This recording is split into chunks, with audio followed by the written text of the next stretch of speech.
Hey everyone, today I'm going to be covering some information for your online portion of class. So obviously one group is going to be with me in person, the other group is online. If you are online for today's class, this is material that I'm going to cover you, and this is your basically assignment for today. So since our time in class is shortened so much to start this year, I'm actually going to cover my syllabus and professionalism contract online via this video. So you will not be receiving it in class. And again, the main reason for that is so I can make as much time in class for hands-on activities for working on engines. So again, today I'm covering the syllabus and our professionalism contract, which is really our rules and different procedures for when you're in person. So I'm going to cover the syllabus. If you have any questions at any point in the syllabus, make sure you either send me a Schoology message, send me an email, and or ask me in person when you get here for class, whichever day that is for you. So to start, again, the instructor is myself. That is Mr. Zimmerman. I'm going to give you guys a little bit more of a background about myself when you're in person. So that's going to include some of my hobbies, my teaching experience, different things like that, so you can get to know me a little better, and then we'll go from there. My email, the quickest way to get a hold of me if you ever have a question and you're not in person, is going to be to send me an email.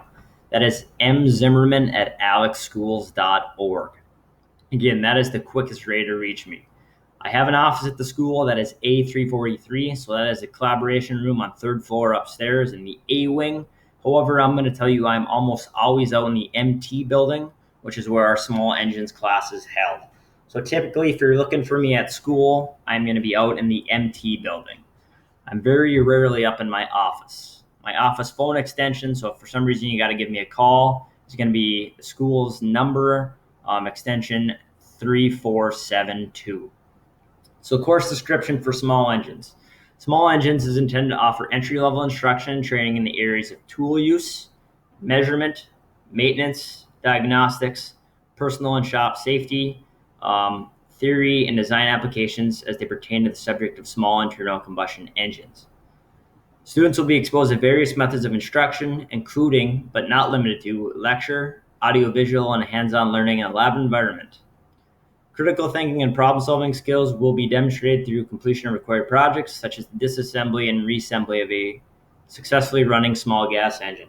So really for this class, I'm actually trying to figure a few things out based on the time that we have and the schedule that's in place. But really what we do is you come into class, we break into groups, and or you have the option to work as an individual, and we take an 8 or 9 horse Briggs & Stratton snowblower engine. Usually they're running, but occasionally I have a few that are not. And you're going to start with that engine. We tear it all the way down into its individual parts.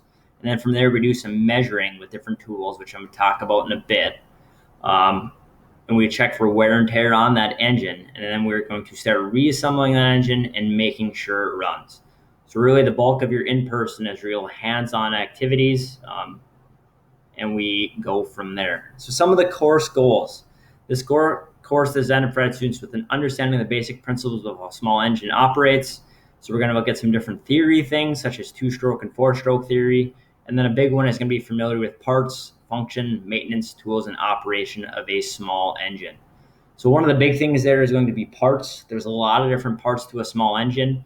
And if you're ever going to be diagnosing or troubleshooting an engine, it's really important that you know different parts like pistons, crankshaft, valves, and how they work, where they're located, and just being able to talk about them. So let's say you bring in an engine, it's having a problem. It's really important if you're trying to describe that problem to me that you can name a specific part associated with that problem so I can help you get to and troubleshoot that as quickly as possible. Some of the course objectives for this class is going to be understanding basic maintenance of a small engine. So we look at different routine things. So if you have a snowblower and or a lawnmower, how you can perform some basic maintenance on that. Understand how a small engine operates. So really the principles behind it.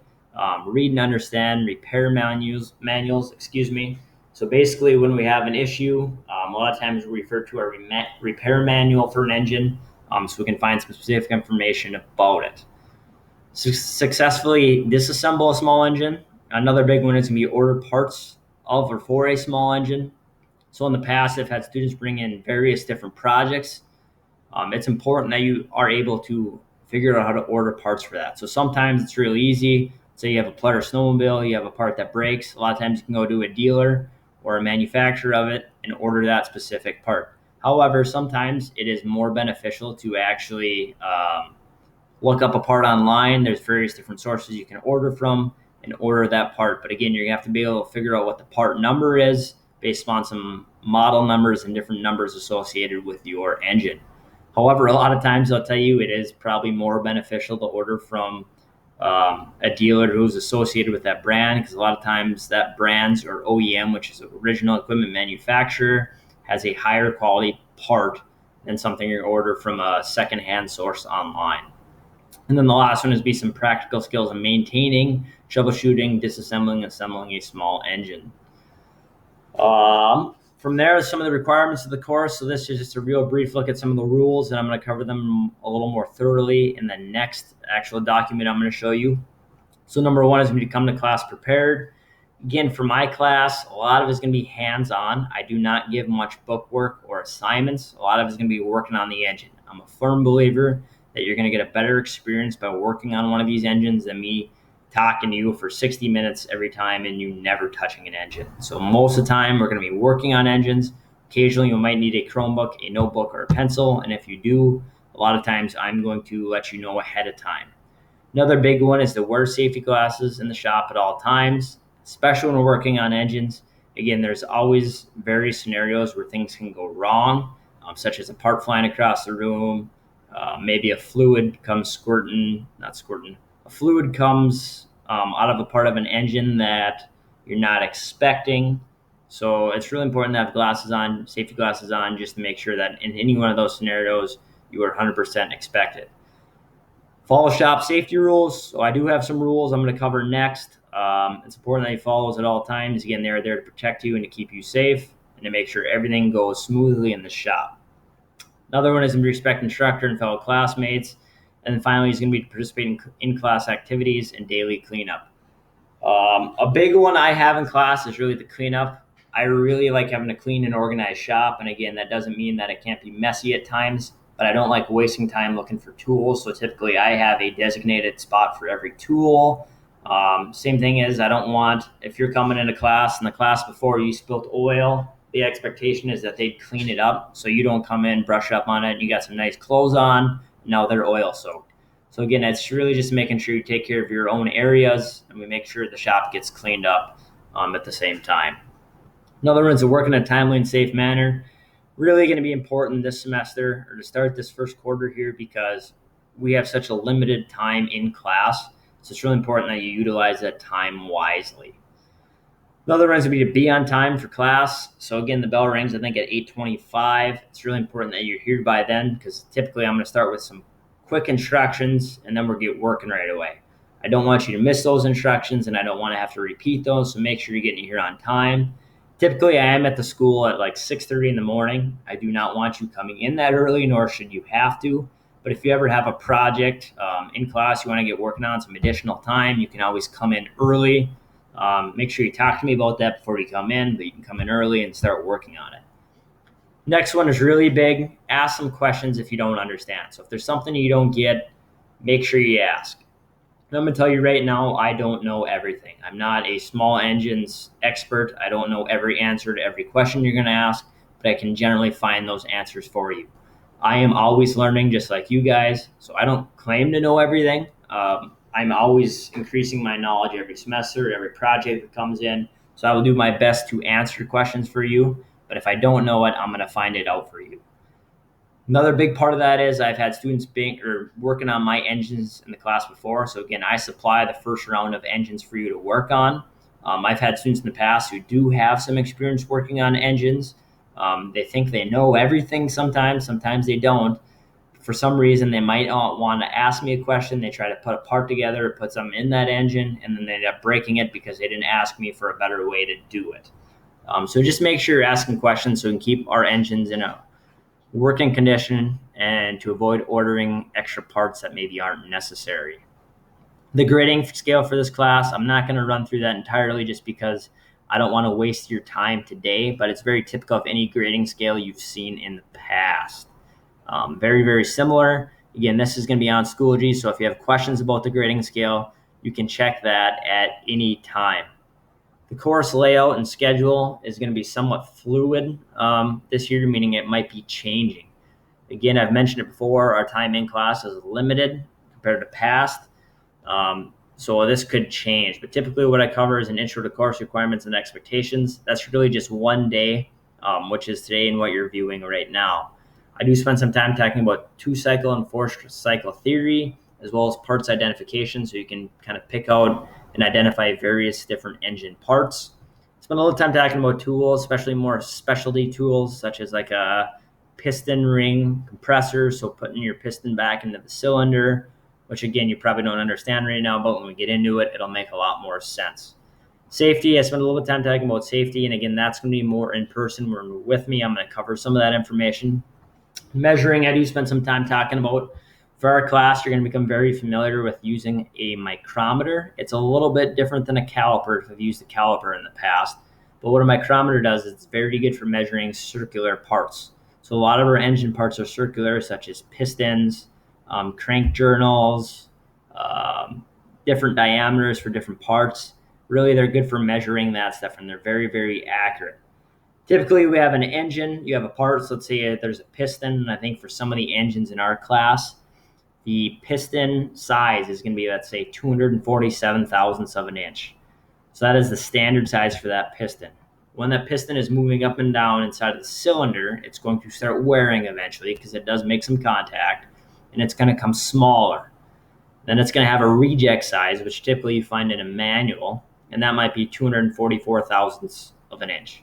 So you're going to take that micrometer, you're going to measure that piston, and then you're going to check for the reject size to see how far it's worn if it needs to be replaced.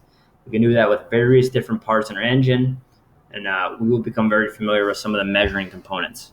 Spend a little time talking about ignition systems, fuel systems, and then again, the bulk of it is working on our engines in class, which includes the disassembly, the inspection, and the reassembly.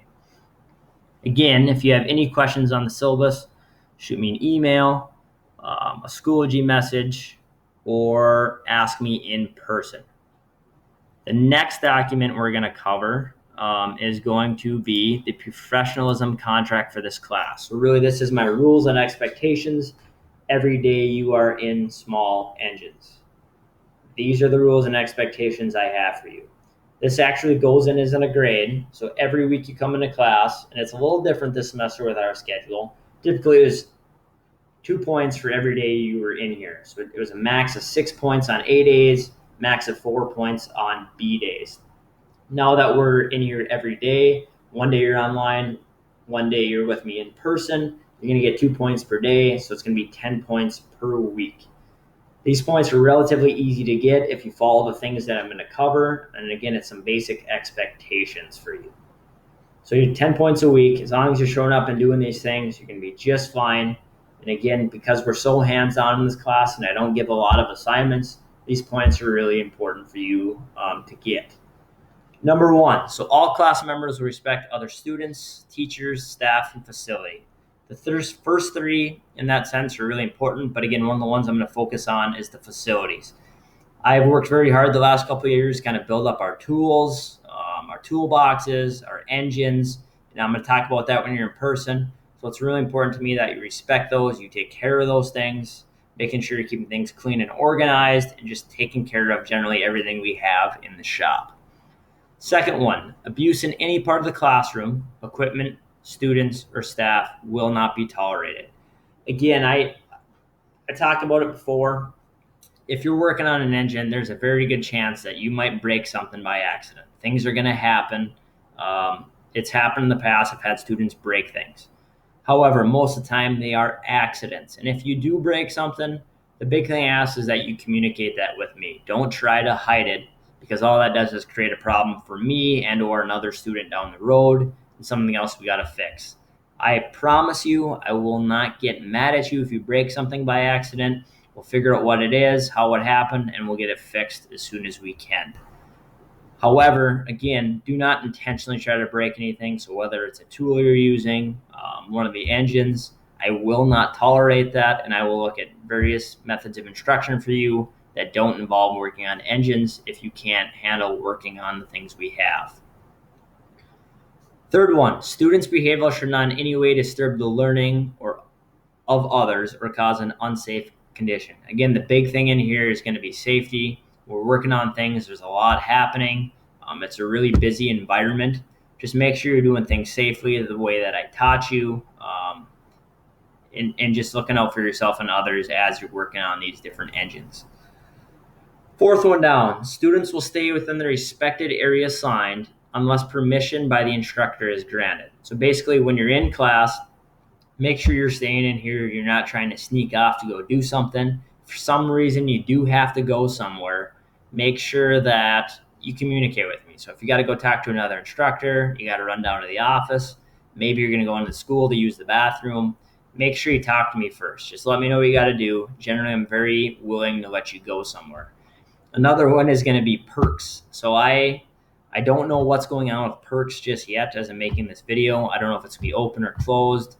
I'm not sure what the situation is there. But in the past, I've had students ask me if they can go to perks.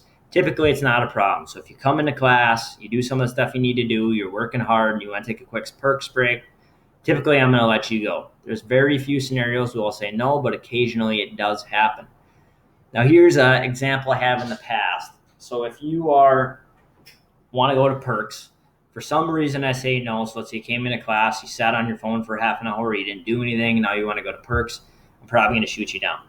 I had a student in the past who asked me to go to, I had a student in the past who did that same thing. They asked me if they could go to perks after they sat in class for probably 20 to 30 minutes and didn't do anything. I said no.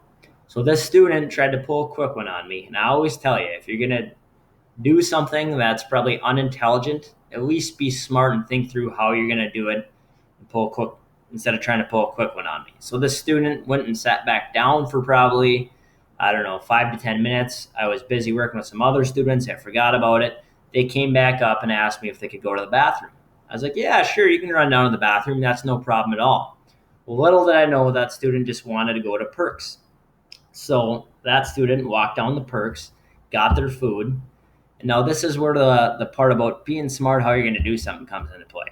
They walked back into my class and they had, I think it was like a frozen yogurt after they told me they were going to the bathroom. And I saw the student come back in with frozen yogurt after I said no to perks and let him go to the bathroom. And I'm like, really? Where'd you find the frozen yogurt? In the toilet? So at least think through about how you're going to do something if you're going to try to pull a quick one on me. But for the most part, if you got to go somewhere, just communicate with me, and we'll make sure we get that taken care of. Next one down here is going to be a big one for this class. Students should use appropriate language in the classroom and lab area. Again, I know you guys are young adults. You've probably sworn before. I've probably sworn before. I know it happens. But when you're in my class and you're in the shop, make sure I can't hear it. So if you're going to swear, which I highly recommend you don't, make sure it's not within my earshot. Because typically if I hear you swearing or saying something inappropriate, I go straight into those professionalism points and I take them away for the day. So keep appropriate language in the classroom and lab area. Next one down, students shall be on time for class.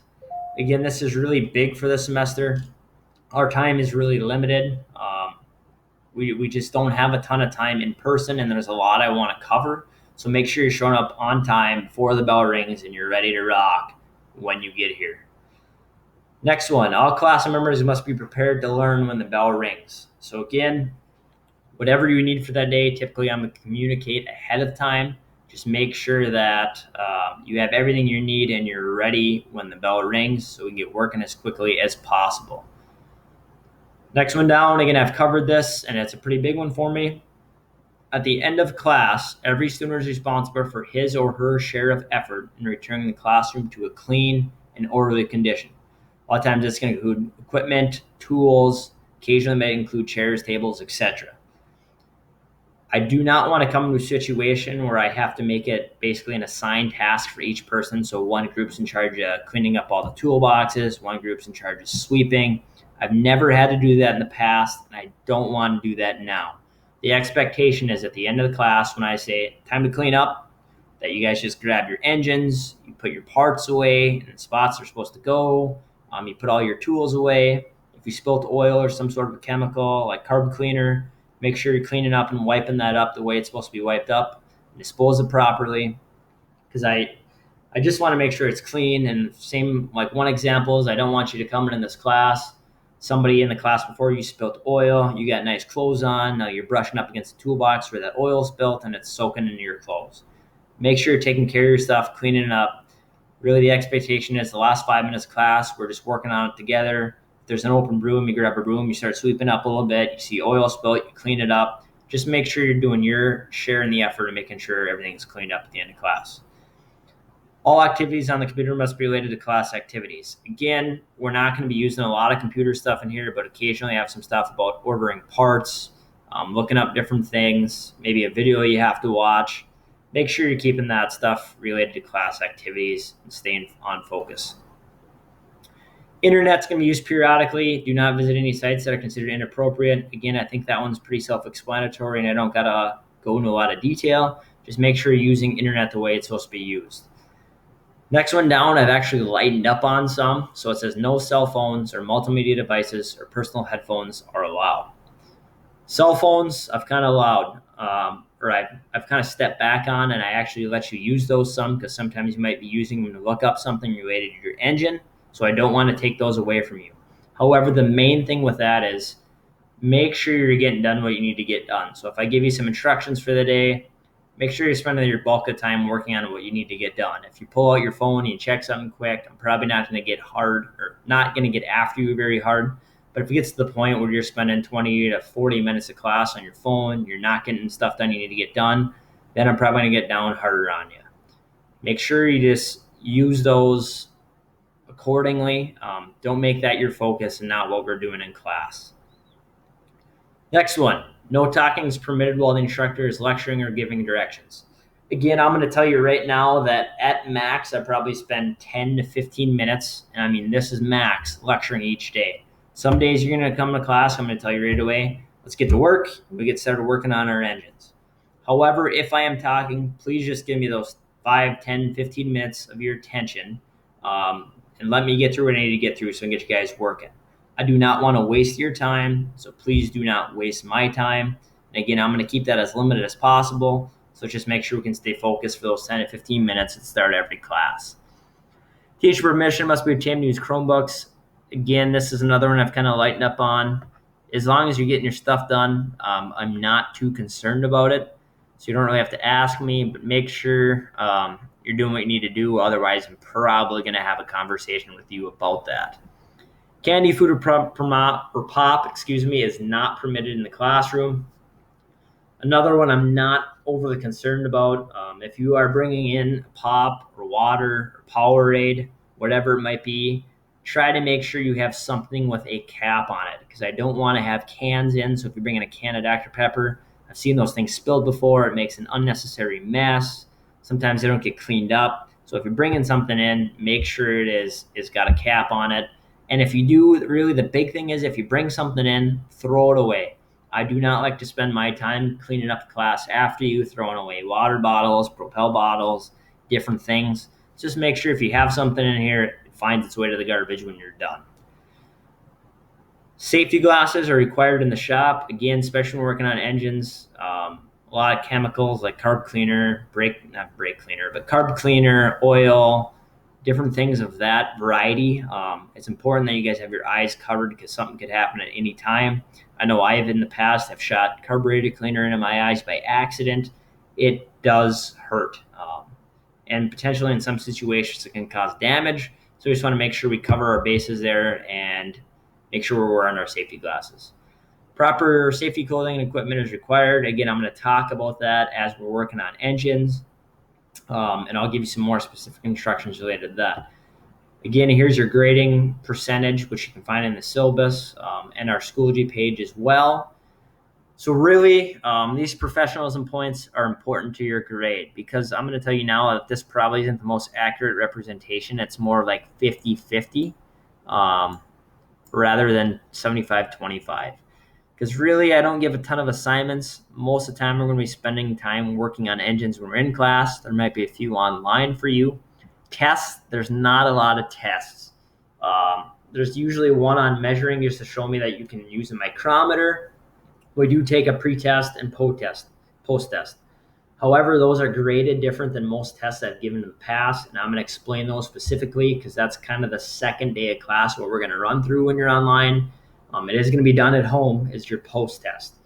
It's not really graded on right or wrong. It's going to be more so on effort-based. And again, I'm going to give you some specific instructions coming up shortly.